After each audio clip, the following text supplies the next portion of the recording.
시작. 복음과 함께. 그 뒤에는 어떤 말이 주어질까요? 복음과 함께 어둠으로 나는 살리라.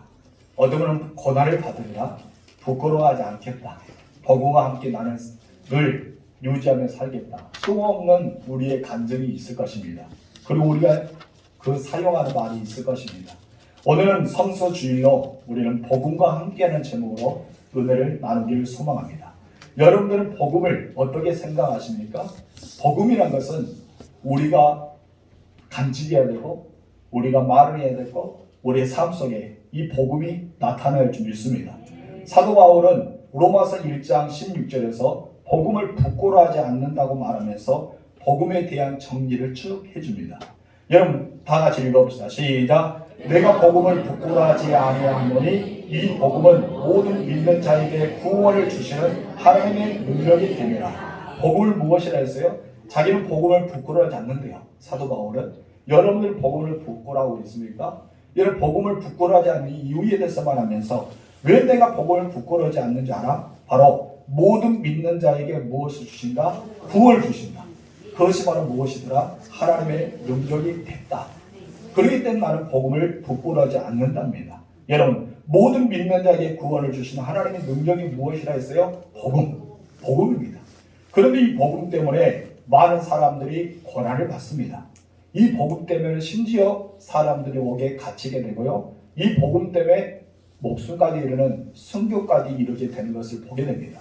저 북한 땅에는 복음, 예수를 믿는다 이유로 그들은 지하 감옥에 갇혀서 거기서 고생하면서 노역하고 있지 않습니까? 그들이 이 복음을 포기한다면, 예수님을 포기한다면 그냥 동일하게 살아갈 수 있는데 그들은 왜 그 땅에서 복음을 부여잡고 있을까요? 여러분 이것은 바로 복음이 하나님의 능력이 되고 우리의 구원을 주시는 그 힘이 되기 때문임을 우리는 알 수 있습니다. 여러분 복음을 믿는 자는 구원을 주시는 하나님의 능력이 있기 때문에 이러한 것을 마다하지 않고 그것에 복음의 삶을 살고 복음을 증가, 복음을 부끄러워하지 않았다는 것입니다. 그렇게 살았던 사람이 누굽니까? 바로 사도 바울이었습니다. 오늘 본문에서도 죽음을 앞두고 있는 사도 바울이 로마 감옥에서 믿음의 아들 디모데에게 편지를 보내면서 마지막 서신을 띄운 것이 바로 디모데 후서입니다. 그 편지에는 바울은 믿음의 아들에게 편지를 씌우면서 나를 부끄러워하지 말라. 나에 대한 것을 부끄러워하지 말고 내가 전하는 복음도 부끄러워하지 말라라고 말씀하고 있습니다. 여러분 예수 그리스도를 부끄러워하지 마십시오. 하나님의 이름을 부끄러워하지 마십시오. 여러분 복음의 능력을 부끄러워하지 마시기 바랍니다. 첫 번째 같이 읽읍시다. 시작. 복음을 부끄러워하지 말라. 우리 8절 상반절 말씀 읽겠습니다. 시작. 그러므로 너는 내가 우리 주를 증거하는 바 또는 주를 위하여 갇힌 자 된 나를 부끄러워하지 말라. 여러분 여기서 말합니다. 나를 부끄러워하지 말라. 나는 어떤 사람이다? 바로 주를 위해서 갇힌 자가 되고 우리 주를 증언한 자가 되었다. 그렇지만 나의 형편에는 증인들 2차 로마의 감옥에 갇혀서 죽음을 앞두고 있는 형편이지만은 나를 부끄러워하지 말라라고 말하고 있습니다. 바울이 부끄러워하지 말라는 이유는 무엇이었을까요? 첫 번째 다 같이 읽읍시다. 시작. 주를 증거함을 부끄러워하지 말라고 했다. 내가 주님을 증거함, 예수 그리스도를 증거함, 우리 주님의 위대하심을 증거함을 부끄러워하지 말라라고 했습니다. 여러분 주님에 대한 증거가 바로 무엇입니까? 복음입니다. 바울은 디모데에게 내가 복음을 전한 것을 부끄러워하지 말라라고 말씀을 하고 있습니다. 어떤 이유신지 이 바울은 디모데에게 이런 말을 할 수가 있었을까요? 당시 이성의 자율성을 내세웠던 헬라 철학이 그 땅에 흥황하고 있었습니다. 어쩌면 그런 상황에서 복음을 증거해야 될 디모데 목회자가 이 복음을 제대로 증거하지 못했던 것을 보게 됩니다.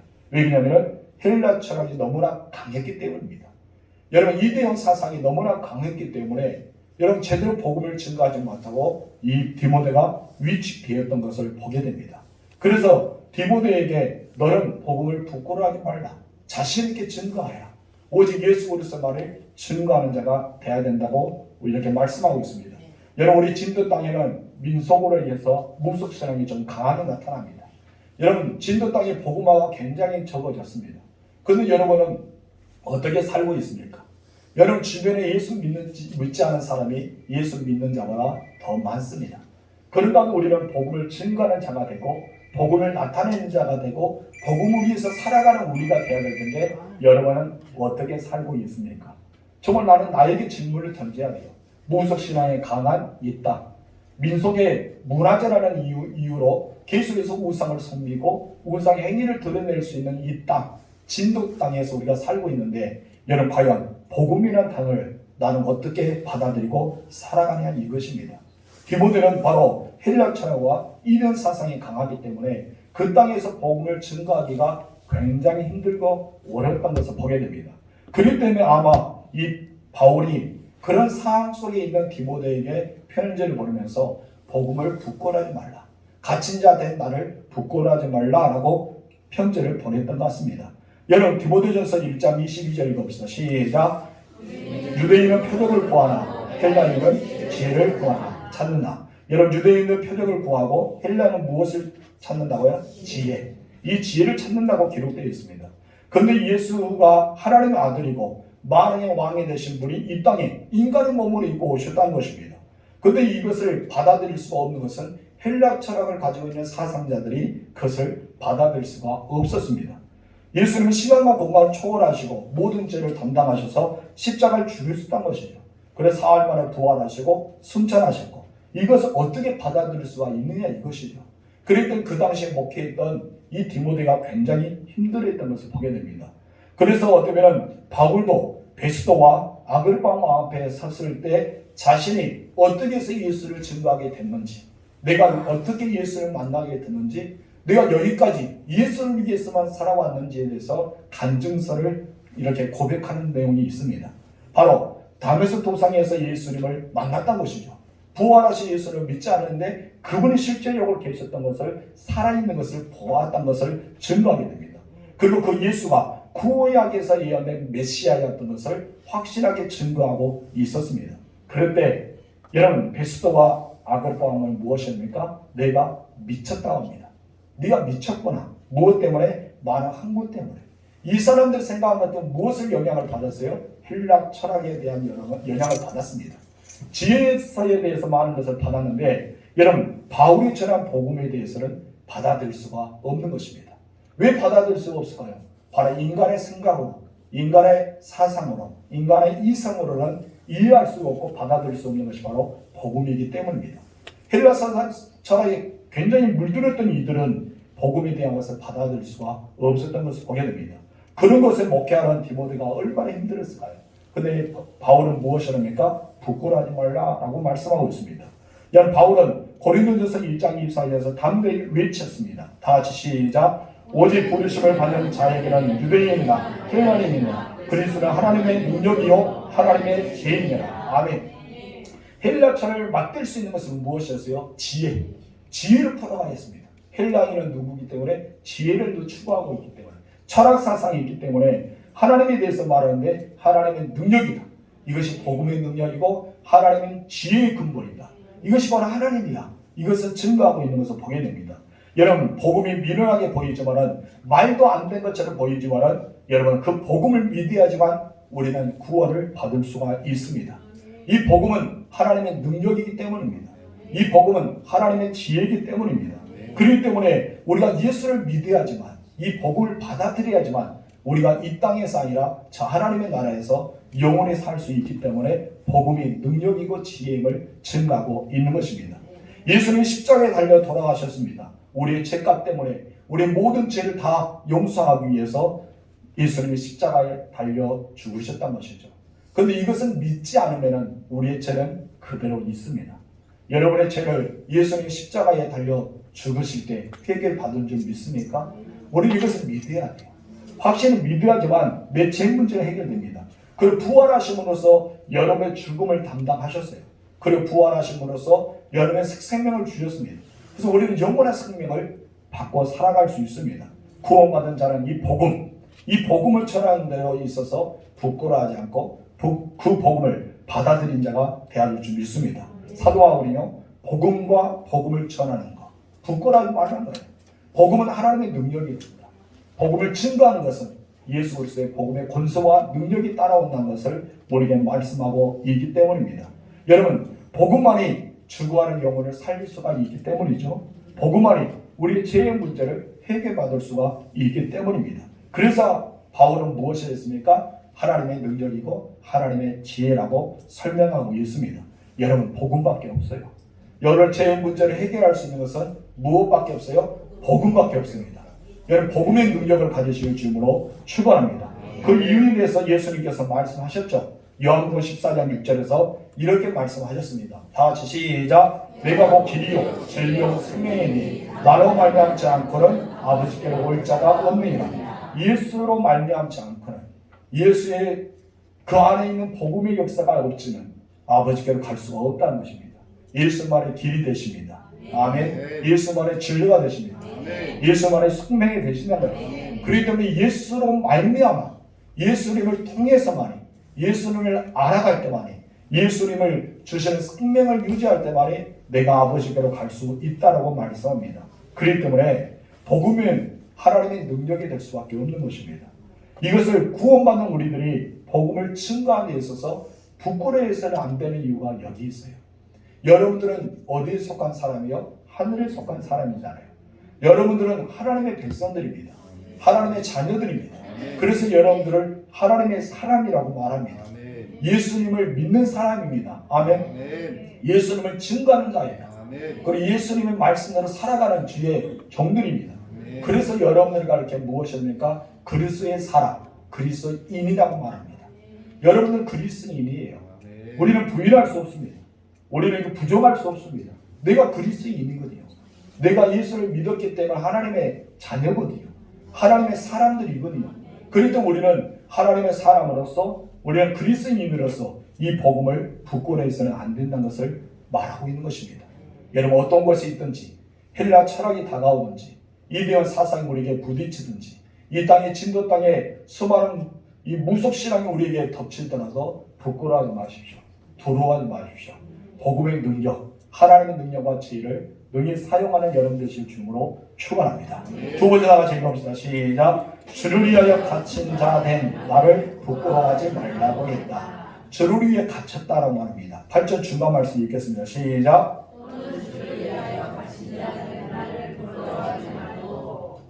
바울은 복음을 전하다가 여러 차례로 감옥에 갇혀 있었지 않습니까? 도덕적인 나쁜 죄를 저질러서가 아닙니다. 오직 주를 증거하다가, 주님의 이름을 전하다가, 오직 복음을 전하다가 그런 갇혀 있기 때문임을 고백합니다. 그래서 디모데에게 무엇을 한가요? 주를 위해 갇힌 자 된 나를 부끄러워하지 말라라고 했습니다. 바울은 일생 복음을 위해서 달려왔습니다. 복음을 위해서 살아왔다라고 볼 수 있습니다. 그리고 지금 이제 제2차 로마 감옥에 갇혀서 죽는 날을 기다리고 있는 바울의 처참한 모습이 그대로 전해지고 있는 그런 형편 중에 하나입니다. 그럼에도 이 사실을 부끄러워하지 말라는 거예요. 오히려 주변에 편지를 보내면서 무엇입니까? 기뻐하라, 기뻐하라, 기뻐하라, 항상 기뻐하라 하면서 계속해서 기뻐하라, 기뻐하라, 기뻐하라고 말씀하고 있습니다. 그러고 나서 자기는 무엇을 합니까? 바로 그리스도의 몸된 교회를 위해서 나는 고난을 내 육체에 채우기 때문에 오히려 기뻐하고 감사한다라고 이야기하고 있습니다.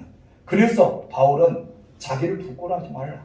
내가 감옥에 갇혀서 죽는 날을 기다리고 언제 죽을지 모르지만 사형 선고가 이미 떨어졌기 때문에 나는 죽게 된다. 그러나 죽게 될지라도 나를 부끄러워하지 말라고 말하고 있습니다. 아마도 바울이 영적 리더들을 생각했던 주변에 있는 많은 사람들이 바울이 죽는다는 소리 들을 때 바울 주변을 떠났다는 것을 보게 됩니다. 왜 그랬을까요? 바울을 부끄러워했다는 것입니다.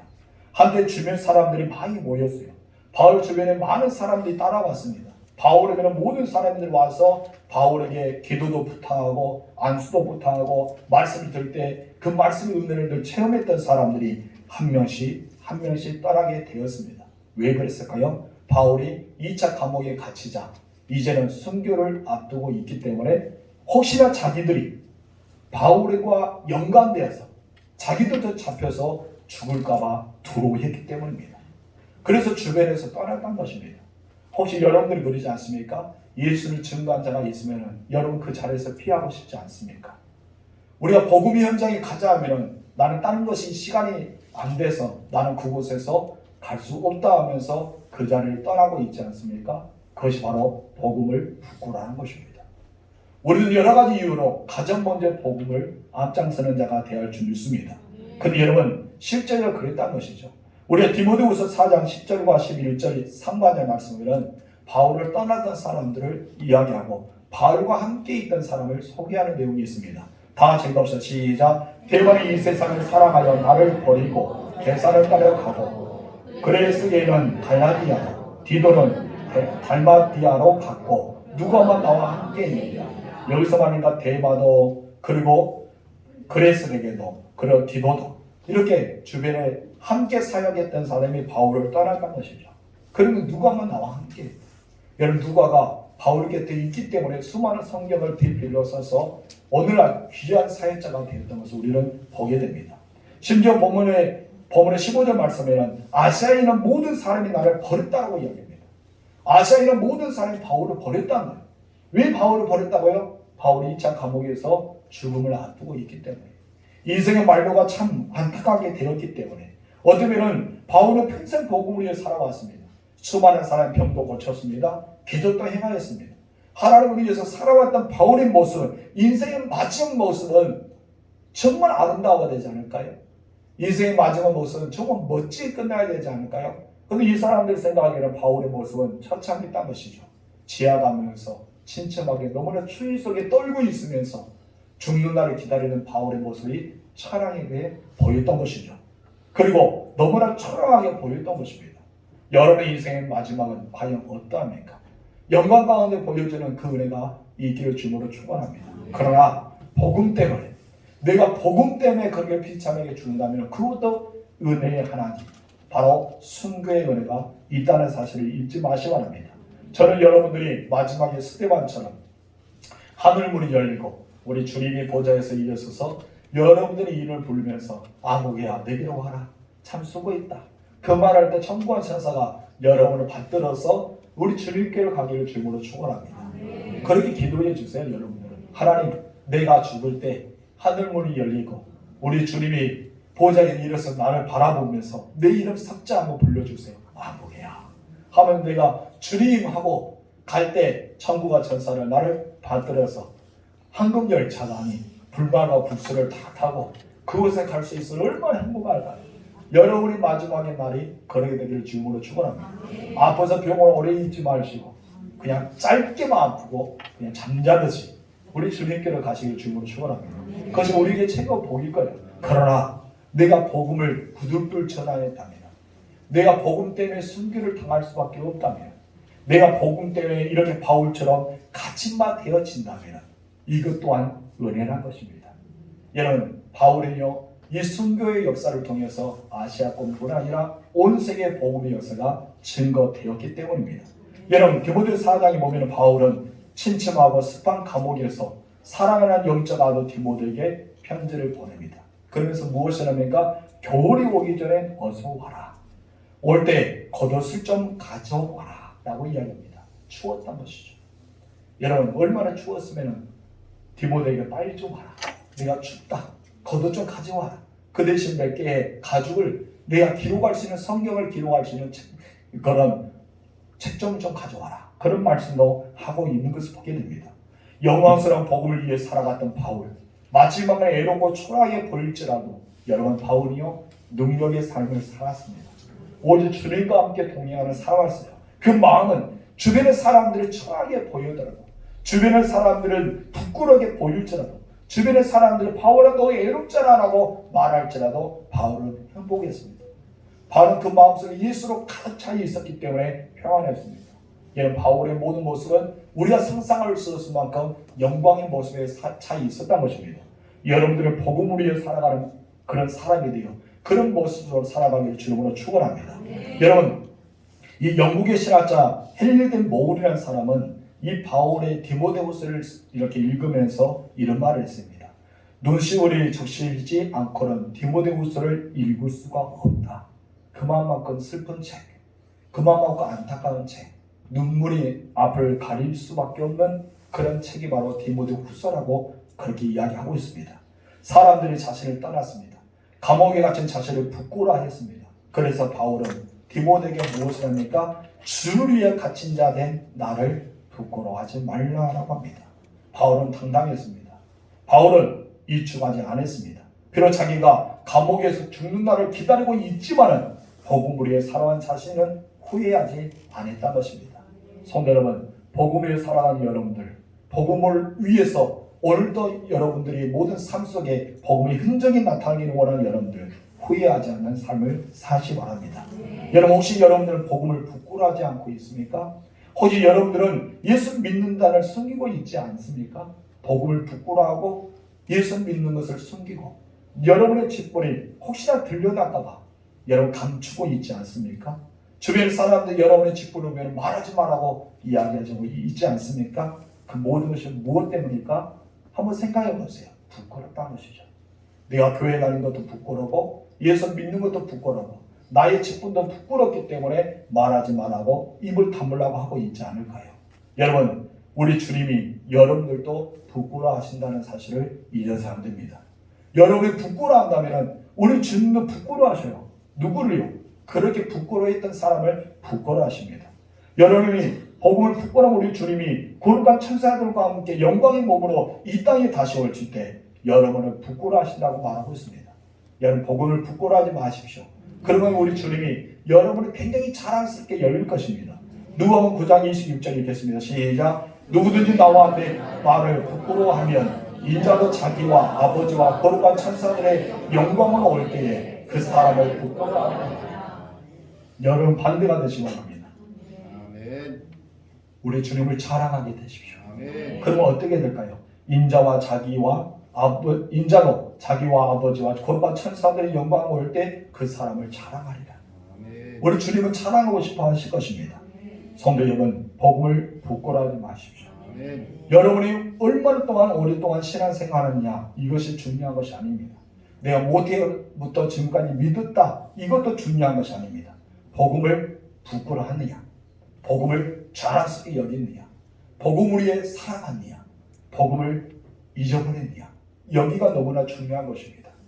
여러분, 복음을 증거하십시오. 복음을 위해 살아가십시오. 복음을 위해서 헌신하십시오. 그리고 당당하게 외치십시오. 나는 예수 믿는 사람이라고, 나는 그리스도의 종이라고, 나는 하나님의 자녀라고 당당하게 외치시기 바랍니다. 자기의 정체성을 밝히시면서 당당하게 주님을 증거하는 여러분의 주님으로 축원합니다. 두 번째 나가서 읽어봅시다. 시작. 복음과 함께 고난을 받으라. 복음과 함께 무엇을 받으라? 고난을 받으라는 것이죠. 사도 바울은 복음을 부끄러워하지 않는 것으로 끝나지 않았습니다. 더 한 걸음 나아가서 무엇을 합니까? 복음과 함께 무엇을 받으라? 고난까지도 받으라고 이야기하고 있습니다. 8절 하반절 말씀 읽겠습니다. 시작. 아멘. 무엇과 함께? 복음과 함께. 복음과 함께 고난을 받으라고 말합니다. 복음 위에 살아가면서 우리는 고난이라는 것을 잊어버리고 있습니다. 복음만 증거하면 영광스러운 것만 떠오를 때가 있습니다. 복음만 증거하면 그 사람이 예수 믿어 구원받아서 정말 은혜 가운데 계속해서 믿는 자가 더할 환상의 꿈을 꿀 때가 있습니다. 근데 여러분, 복음을 증거하다 보면요, 뭐가 따라오게 됩니까? 고난이 따라오게 됩니다. 여러분, 복음 증거해서 이 땅에 지옥문이 닫혀지고 천국문이 열리지 않습니까? 사단의 권세가, 음부가 점점 줄어들고 이제는 하나님의 백성들이 늘어나게 됐습니다. 그런데 사단이 여러분을 가만히 있겠어요? 하나님의 나라가 세워지는데, 지옥문이 좁아지고 있는데, 그리고 예수 믿는 자가 늘어나고, 여러분, 지옥에 갈 사람들, 사단의 권세는 줄어들고 있는데 사단이 가만히 있겠냐 이것이죠. 그럼 복음을 증거하는 자에게 무엇을 줄까요? 고난을 줍니다. 여러분에게 고난을 줘요. 여러분을 핍박하게 만듭니다. 여러분들 이 복음을 포기하게 만든 것이 바로 사단의 작전입니다. 그렇기 때문에 이 복음을 증거했던 바울에게 늘 따라온 것이 무엇이었어요? 고난이에요. 날마다 복음을 증거할 때마다 고난이 따라왔습니다. 근데 놀라운 사실은 여러분, 하나님을 잘 섬기는 사람들이 바울을 방해했다는 것입니다. 그 사람들은 누구였어요? 유대인들입니다. 이 유대인들이 바울을 가는 곳마다 계속 핍박합니다. 주변의 사람은 선동합니다. 그래서 빌립보 감옥도 갇히게 되고 억울하게 그런 누명도 쓰게 되고 때로는 돌에 맞아 태장이 맞아 수많은 곤욕을 당했던 사람이 바로 바울이라는 것이죠. 여러분, 예수 믿으면 잘 믿어야 돼요. 복음을 방해해서는 안 됩니다. 그 사람들은 얼마나 우리 주님이 부끄럽게 생각할까요? 여러분, 사도 바울의 복음을 방해했던 사람이 너무나 많습니다. 근데 여러분, 의외에도 오늘날 하나님 앞에 예배를 드리고 또 교회를 다니고 있는 출석한다는 사람들이 복음을 방해한 자가 있다는 사실 잊지 마세요. 그때나 지금이나 같습니다. 구약 성경에도요, 하나님 앞에 온전히 복음을 증거했던 선지자가 있는가 하면 온전하게 복음을 증거한 선지자를 방해했던 또 다른 선지자가 있습니다. 우리가 성경을 잘 읽어보면 거실의 영에 의해서 선지자의 역할을 했던 사람들도 있었던 것을 보게 됩니다. 여러분, 그것도 있잖아요. 신앙에도 마찬가지라는 것이죠. 오늘은 어떠하겠습니까? 오늘도 마찬가지입니다. 그래서 저번에 사도행전 강의하면서 우리 가운데 사단의 영, 귀신이 우리 가운데 유혹하지 않도록 철저하게 무장하자고 제가 여러분에게 말씀을 드렸던 것이 있습니다. 바로 이것입니다. 여러분, 온전히 주님을 위해 고난을 당할지라도 기뻐하실 줄로 축원합니다. 그래서 바울은 디모데후서 3장 12절에서 이 사실에 대해 이렇게 말합니다. 시작. 무릇 그리스도 예수 안에서 경건하게 살고자 하는 자는 박해를 받습니다. 박해를 받을 수밖에 없다. 예수 안에서 경건하게 살고자 하는 자는 박해가 따라온다는 것입니다. 여러분, 바울은 고난을 받았습니다. 감옥에도 갇혔습니다. 이 모든 것은 무엇 때문이라 했어요? 바로 복음 때문이다. 여러분, 예수를 믿음으로 구원받은 것은 너무나 놀라운 사실입니다. 그런데 이렇게 원색적인 복음을 전하는데 이 원색적인 복음, 예수 믿어야지만 구원받는다. 예수 믿어야지만 천국 간다. 정말 이게 간단하면서 너무나 중요한 메시지를 증거했는데 오히려 이것이 핍박이 되고 고난이 되었다는 것입니다. 우리도 마찬가지 아닙니까? 여러분들이 얼마든지 모든 종교는 같다. 서로의 길을 다를 뿐이다 라고 말하면 세상 사람 여러분에게 잘했다고 박수를 칠 것입니다. 어쩌면 그들이 여러분에게 참 깨어있는 사람이야, 너는 지성적인 사람이야, 너 마음 참 열려있는 사람이야 하면서 여러분을 좋아할 것입니다. 그러나 그것은 아니잖아요. 그것은 잘못된 거잖아요. 여러분, 우리 한국 기독교가 왜 모든 종교가 하나로 된 것을 거절한 줄 아십니까? 모든 종교는 하나가 아니거든요. 오직 우리는 유일신만 섬기고 있습니다. 여러분, 그것을 받아들이면 어떻게 됩니까? 천주교와 불교가 여러분 참 웃기는 형태가 있잖아요. 석가탄신에 천주교 성도들 가서 합창해주고, 여러분 성탄절에 불교 신자가 와서 천주교 안에서 또 노래 불러주고 불가 불러. 이거 뭐예요? 여러분, 모든 종교가 하나 되는 모습으로 살아갈 때 말이 안 되지 않습니까? 그들을 이렇게 험담한 것이 아니라 우리는 유일성이기 때문에 우리는 온전한 것을 말해야 된다는 것을 말하고 있습니다. 여러분, 다른 사람들을 물어보면 우리는 참된 신을 섬긴다고 말하십시오. 오직 구원을 주시는 하나님의 능력만 우리 가운데 있다고 말하시기 바랍니다. 바로 예수만의 길입니다. 예수만의 진리입니다. 예수만의 생명입니다. 오직 우리 주 예수로 말미암아 유일한 구원자이심을 선포하는 여러분 되시길 주름으로 축원합니다. 이것이 무엇이에요? 복음이에요. 그런데 이 복음을 증거하다 보면 무엇이 따라옵니까? 고난이 따라옵니다. 또 무엇이 따라옵니까? 핍박이 따라옵니다. 사단이 여러분을 가만 놔두지 않을 것입니다. 그러나 여러분들은 기뻐하세요. 오히려 하나님의 영광이 여러분에게 더 나타날 줄 믿습니다. 근데 많은 그리스도인들이 복음을 부끄러워한다는 것입니다. 왜 부끄러워할까요? 고난 받을까봐, 사람들에게 완땅 당할까봐 두려워한다는 것이죠. 여러분들은 그러지 않습니까? 성도 여러분, 두려워하지 마세요. 고난을 부끄러워하지 마세요. 오히려 고난을 당당하게 받아들이십시오. 우리들은 복음을 증거한 것에 하나님의 능력이 나타납니다. 복음과 함께 하나님의 역사는 여러분 통해 나타납니다. 여러분 복음을 증거하지 않으면 그 능력은 나타나지 않겠지만 복음을 증거할 때 그 능력이 따라오게 되어 있다는 것입니다. 그래서 사도행전을 보면 이 사도행전을 다른 말로 우리가 풀이하다 보면 고난 행전이라고 말할 수 있어요. 사도행전은 무엇이다? 고난 행전이다.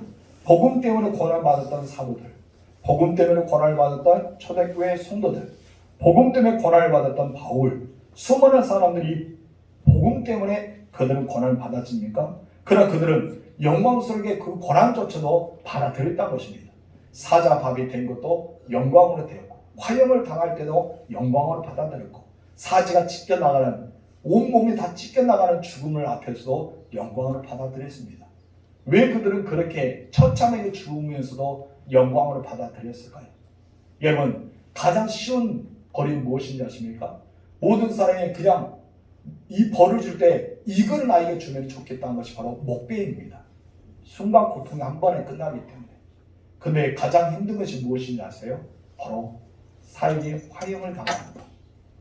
네 마리 소가 발을 이렇게 묶어서 서로 동서남을 볼 때 사지가 찢기는 그런 순교의 현장.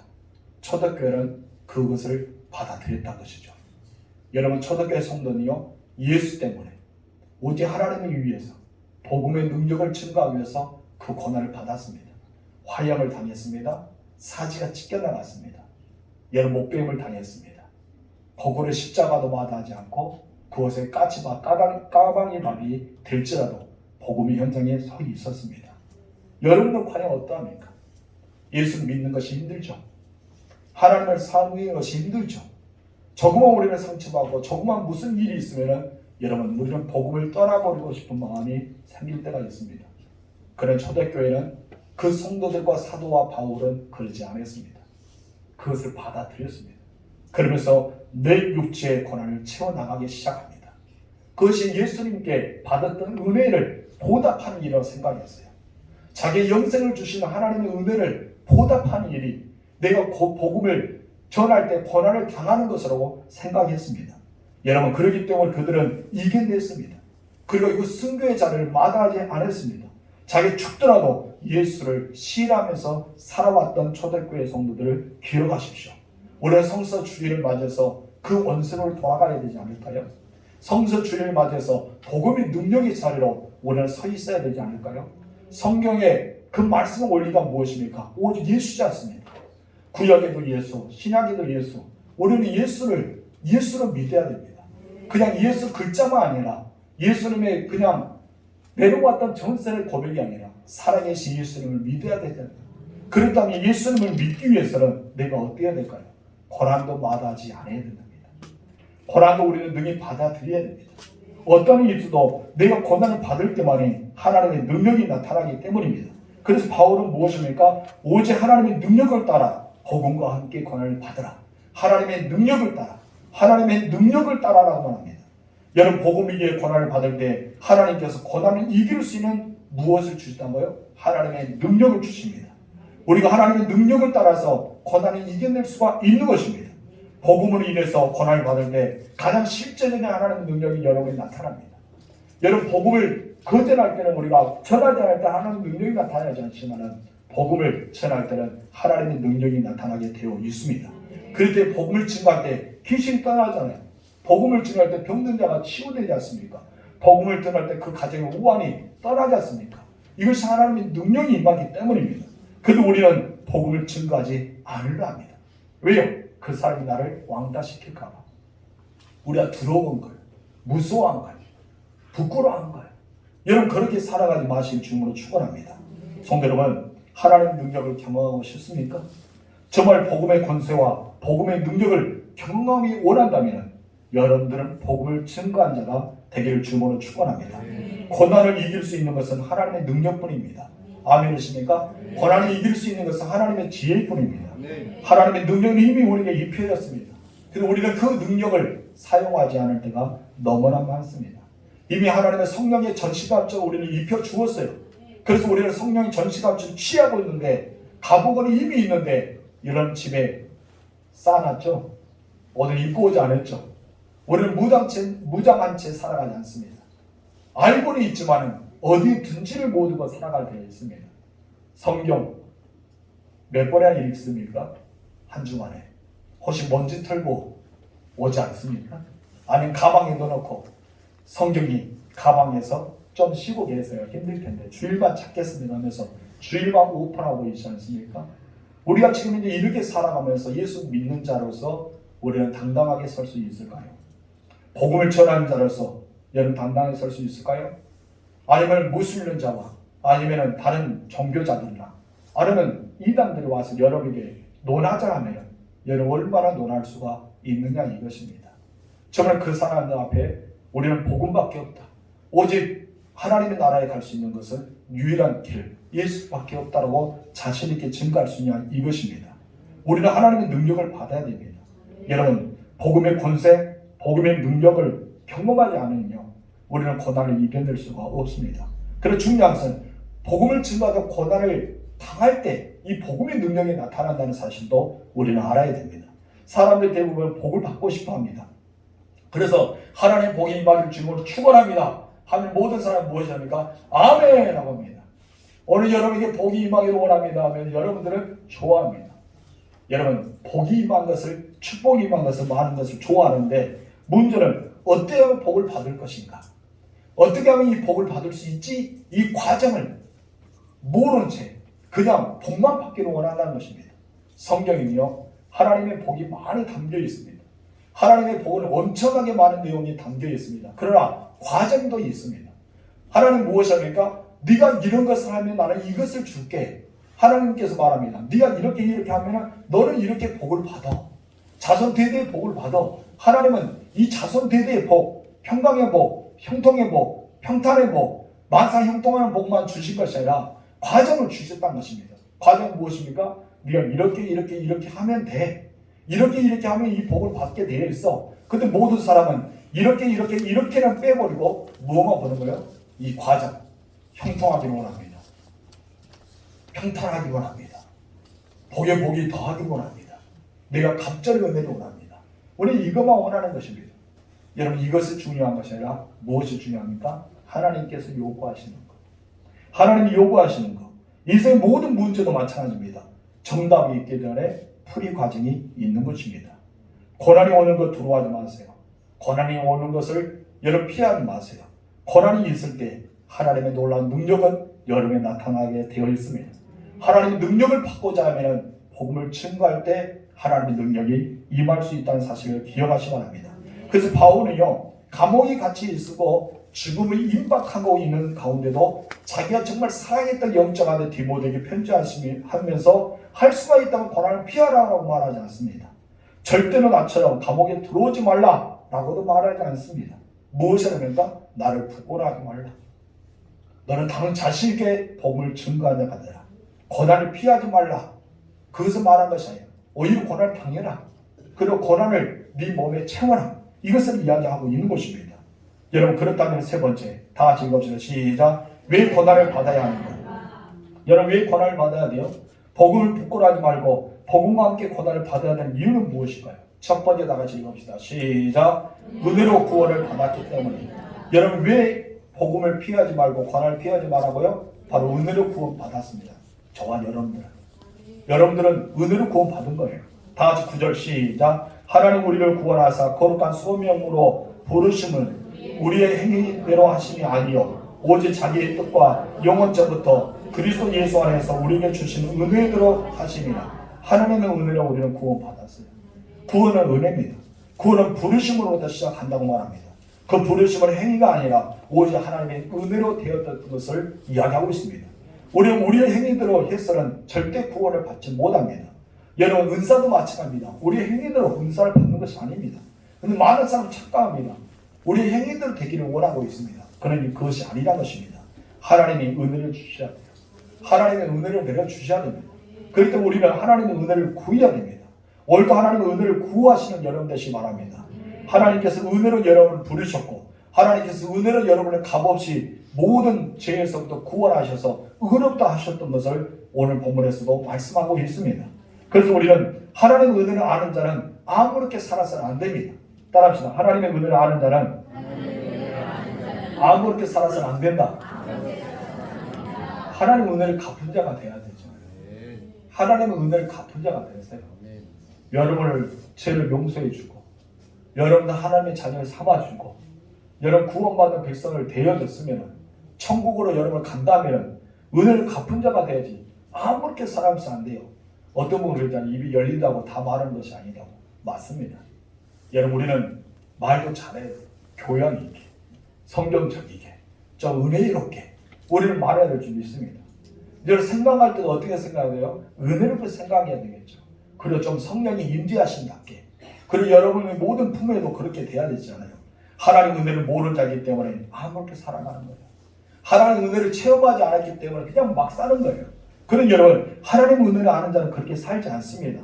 고린도전서 15장 10절 말씀 읽어봅시다. 시작. 그러나 내가 나 된 것은 하나님의 은혜로 된 것이니 내게 주신 그의 은혜를 헛되지 아니하여. 여기서 말합니다. 내게 주신 그의 은혜를 헛되지 아니하여. 사도 바울이요 자기에게 주신 은혜를 헛되이 생각하지 않았어요. 자기처럼 교회를 박해했잖아요. 예수 믿는 자는 옥에 갇히겠잖아요. 여러분 마지막 담에서 도장 가서 예수 믿는 자를 다 잡아서 예루살렘에 끌고 오려고 작심하고 갔잖아요. 그 안에는 엄청난 그런 것이 있었어요. 그런데 예수님을 만나주셨습니다. 예수는 자기를 만나주시사 얼마나 은혜가 넘치지 아십니까? 나 같은 죄인을 만나주신 거예요. 나 같은 못난 일을 만나주신 거예요. 아무리 학식 높고 가문이 좋고 그가 뭐 두 나라에 그렇게 시민권자가 있는 것이 중요한 것이 아니었습니다. 자기의 예수의 이름으로 구원 받았다는 사실, 예수님께 자기를 불러주셨던 사실, 이 사실만을 기억하면서 그것을 은혜라고 생각합니다. 여러분 구원하심의 하나님의 은혜입니다. 여러분 하나님의 자녀가 된 거 하나님의 은혜입니다. 여러분의 거룩한 성직분을 준 거 하나님의 은혜입니다. 여러분 주의 일에 할 수 있는 것은 하나님의 은혜라는 것입니다. 그러니까 바울은 무엇입니까? 내가 모든 사도보다 더 많이 수고했던 거예요. 왜 더 많이 수고했을까요? 은혜를 헛되이 되지 않기 위해서. 하나님 나의 은혜를 헛되이 되지 않기 위해서 내가 한 것이 아니고 오직 하나님의 은혜로 하게 되었던 것을 사도 바울은 고백하고 있는 것입니다. 다시 한번 읽어봅시다. 시작. 그러나 내가 나 된 것은 하나님의 은혜로 된 것이니 내게 주신 그의 은혜가 헛되지 아니하여 내가 모든 사도보다 더 많이 수고하였으나 내가 한 것이 아니요 오직 나와 함께 하신 하나님의 은혜로라. 아멘. 하나님의 은혜란 것입니다. 하나님의 은혜를 아는 자는 그 은혜를 헛되지 않게 하십니다. 하나님의 은혜를 아는 자는 막 살지 않습니다. 막 말하지 않습니다. 하나님의 은혜를 아는 자는 그냥 그렇게 대충 행동하지 않습니다. 하나님의 은혜를 아는 자는 하나님에게 누를 끼쳐서는 안 되잖아요. 예수 이름에 누를 끼쳐서는 안 되잖아요. 우리 둔전교회 이름에 누를 끼치면 안 되잖아요. 그렇기 때문에 여러분 막 살면 안 되는 거예요. 아멘이십니까? 여러분 복음을 믿지 않습니까? 복음을 받아들이지 않습니까? 복음을 위해서 살아가지 않습니까? 예수 때문에 여러분 구원 받지 않습니까? 그렇다면 우리는 어떻게 해야 될까요? 하나님 은혜에 젖어 들어가야 됩니다. 하나님 은혜에 합당한 삶을 살아야 됩니다. 바로 여러분들이 하나님의 은혜로 아는 자가 되길 주님으로 축원합니다. 하나님의 은혜를 아는 사람이 자기 인생으로 더 하나님의 은혜를 채워나가기를 주님으로 축원합니다. 하나님을 위해서 살아가는 여러분 되십시오. 하나님의 은혜를 아는 사람답게 복음을 증거한 자가 되기를 주님으로 축원합니다. 그런 사람들의 고백이 어떤 고백인지 아세요? 갈라디아서 2장 20절 말씀입니다. 다 같이 시작.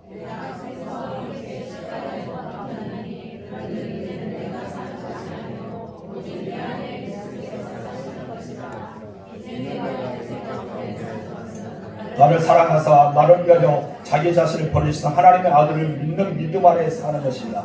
아멘. 이 고백이 여러분의 고백이 되기를 주님으로 축원합니다. 그래야 진짜 예수 믿는 사람이지 않을까요? 이 고백이 나의 고백이 될 때 내가 진짜 예수 믿는 사람이 되지 않을까요? 이런 고백이 부끄러워하지 마세요. 복음을 부끄러워하지 안 됩니다. 여러분 복음 때문에 고난을 두려워하지 마시고 빚진 자의 심령으로 은혜를 하는 자의 심령으로 은혜를 받는 자의 심령으로 살아가시기 바랍니다. 이제 더 이상 우리는 내 생명이 아닙니다. 내 것이 내 것이 아니에요. 내 생명은 여러분 하나님의 것입니다. 로마서 14장 8절 시작. 우리가 살아도 주를 위하여 살고 죽어도 주를 위하여 죽나니 그러므로 살아 죽으나 우리는 주의 것이로다. 아멘. 이 고백이 정말 여러분 믿음이 나온 고백이십니까? 그렇게 사실 주님으로 축원합니다. 둘째 나가서 시작. 복음 안이 생명이기 때문이다. 10절 읽겠습니다.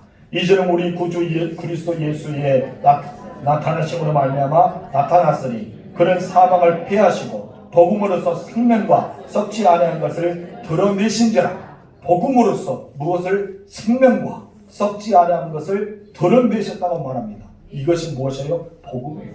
복음은 무엇입니까? 우리 구주 예수 그리스도십니다. 예수 그리스도. 예수 그리스도. 여러분 예수님이 이 땅에 오셔서 사망을 패하셨습니다. 생명을 주셨습니다. 썩지 아니함으로 드러내셨다고 봅니다. 예수님이 이 땅에 오시기 전까지 인간은 모든 사람은 죄를 범할 수 없고 모든 사람은 썩어질 수밖에 없는 것이에요. 한마디로 죄와 죽음의 법 안에 살아갈 수밖에 없었습니다. 종의 노예가 되었다는 것이죠. 어떤 종의 노예입니까? 죄의 종의 노예가 되었습니다. 죄값은 사망입니다. 영적으로 이미 죽은 상태입니다. 육체도 죽을 수밖에 없는 썩어지는 상태로 될 수밖에 없는 상황이었습니다. 그런데 예수님이 이 땅에 오셨습니다. 오셔서 십자가에 달려 죽으심으로 우리의 모든 죄를 다 담당하셨습니다. 저와 여러분들 죄값을 완벽하게 지불하신 것이 바로 십자가의 형이었습니다. 십자가에 여러분의 모든 죄를 담당한 줄 믿습니까? 그리고 부활하셨습니다. 사망 권세를 이겨내시고 부활하셨단 말이에요. 부활하심으로 여러분에게 영원한 생명을 주셨습니다.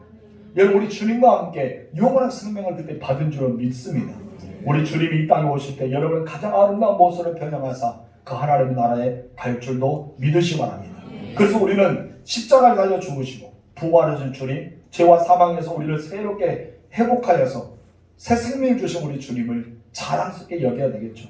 우리는 이보다 더 놀라운 소식, 기쁜 소식 어디 있습니까? 그래서 복음을 가르쳐 기쁜 소식을 이야기합니다.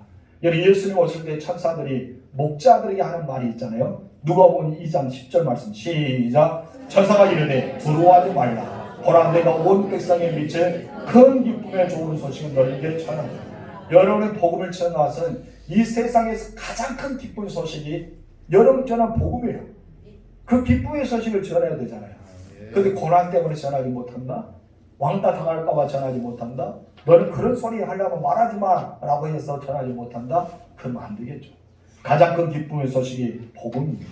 누구든지 이 복음을 믿는 자만이, 이 복음을 받아들인 자만이, 이 복음을 내가 마음속에 거한 자만이 죄로부터 자유함을 얻습니다. 구원받을 수 있습니다. 하나님 주신 새로운 생명을 얻는다는 것이죠. 하나님의 자녀가 되는 권세를 받는다는 것이죠. 그래서 하나님을 가리켜 아빠, 아버지라 부를 수 있는 영광의 하나님의 자녀로 이 세상에 살아갈 수 있다는 것이 복음 때문에 한 것을 우리는 알아야 될 줄 믿습니다. 여러분, 복음을 헛되이 받지 마십시오. 복음을 대충 생각하지 마세요. 하나님의 자녀가 준 거는 누구에게, 자녀들에게 간식을 주고 자녀들에게 용돈을 준 것처럼 생각하지 말한 것입니다. 여러분, 복음 때문에 예수님은 죽으셨어요. 처참하게 죽으셨어요. 나를 버리셨냐고 하면서 아버지께 항구하면서 예수님은 고통스럽게 죽었다는 거예요. 그 은혜를 안다면 우리는 어떻게 살아가야 될까요? 그 은혜를 조금이라도 받아들인다면 우리는 어떻게 살아가야 돼요? 늘 눈물로 살아가야 되죠. 나 같은 죄인을 구원하여 주시는 은혜, 나 같은 죄를 불러주시는 은혜, 나에게 생명을 주시어 하나님의 자녀를 삼아주시는 은혜, 우리는 감사해야 될 줄 믿습니다. 그래서 우리는 복음을 부끄러워하지 말아야 돼요. 복음을 전할 때 고난당한 것도 부끄러워하지 말아야 됩니다. 여러분, 고난은요 반드시 하나님께서 이기게 만들어 주십니다. 우리 로마서 8장 17절 중간 시작. 우리가 그와 함께 영광을 받기 위하여 고난도 함께 받아야 할 것이니라. 그와 함께 영광을 받아야 되잖아요. 우리 주님이 영광의 보좌 앞에 섰을 때, 아니면 우리 주님이 이 땅에 공중전에 왔을 때 그 영광과 함께 받기 위해서는 복음을 증거할 때 고난도 함께 받으라고 여러분 말하고 있지 않습니까? 여러분, 고린도서 1장 24절 말씀 보겠습니다. 여러분 다 같이 읽어볼까요? 시작. 나도 이제 너희를 위하여 받는 괴로움을 기뻐하고 그리스도의 남은 고난을 그의 온된 교를 위하여 내 육체에 채우느라. 어디에 채운다? 내 육체에 채운다. 여러분, 너무나 은혜로운 말씀 같아요. 나는 이제 너희를 위하여 받는 괴로움을 기뻐하고 그리스도의 남은 고난을 그의 온된 교를 위하여 내 육체에 채우느라. 여러분, 복음을 부끄러워하지 마시기 바랍니다. 복음 때문에 오는 고난을 두려워하지 마시기 바랍니다. 주님이 주시는 능력을 가지고 담대하게 복음을 증거하는 여러분 되시는 주님으로 축원합니다. 그렇습니다. 내가 복음을 부끄러워하지 아니하니 이 복음 모든 믿는 자에게 구원을 주시는 하나님의 능력이 되리라고 말씀하셨기 때문입니다. 성도 여러분, 정말 구원 받았습니까? 여러분, 지금은 하나님 나라 갑니까? 저 하나님 여러분에게 이름을 부르면서 너는 내 자녀라고 정말 당당하게 고백할 수 있을까요? 그렇다면요, 여러분 지금 이제 나를 돌아봐야 돼요. 여러분들은 과연 어떻게 살고 있습니까? 은혜를 잊지 않고 막 살고 있지 않습니까? 우리는 입이 열린다고 막 말하고 있지 않습니까? 우리는 삶을 정말 예수 믿는 자의 삶을 살고 있습니까? 우리는 다시 자기를 돌아봐야 됩니다. 여러분, 이 시간 우리가 기도할 텐데요. 하나님, 내가 복음을 부끄러워하지 않게 하옵소서. 복음 때문에 오는 고난도 두려워하지 않게 하옵소서. 하나님이 주신 능력을 가지고 담대하게 복음을 증거하는 예수 믿는 자가 되기 위해서 우리 다 같이 우리 주여 3번 부르고 기도하겠습니다. 주여, 주여.